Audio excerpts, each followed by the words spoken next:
You don't.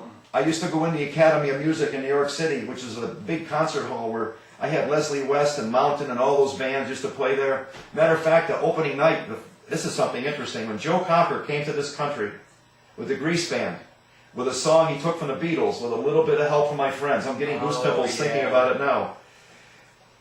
I had, as the star attraction, Jeff Beck on guitar, and guess who his lead singer was? Rod Stewart. No way. Jeff Beck and Rod Stewart, opening act, Joe Cocker and the Grease Band. Well, guess what happened in the Fillmore East, ladies and gentlemen? Joe Cocker destroyed that audience to such an extent that Jeff Beck got upset in the dressing room and he wouldn't go on stage. He had to be thrown on stage. He was 20 minutes late getting on stage. That's called cooling the stage down. When somebody before you is that much better or it gets the audience that crazy, it's called cooling down the stage. Well, this stage was so cold that Jeff Beck didn't want to put his toe on it, and he had Rod Stewart right in front of him to back him up. But that's how incredible Joe Cocker was. And what happened to Joe, because he was naive and was very innocent in his whole approach to things, he trusted everybody. And when he got involved with Leon Russell and the Mad Dogs and Englishmen tour, Leon Russell's people really abused him and took a lot of his money along with some management people I don't want to talk about.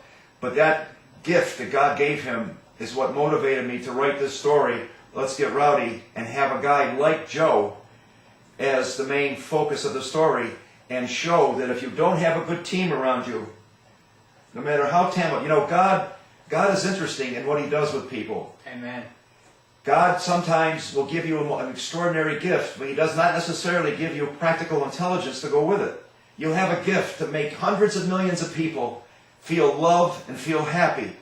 But down deep inside, you don't have the skill that goes with knowing how to protect yourself. So what do? You go get the best lawyers, you go get the best people around you, and you put your trust and you give them their money.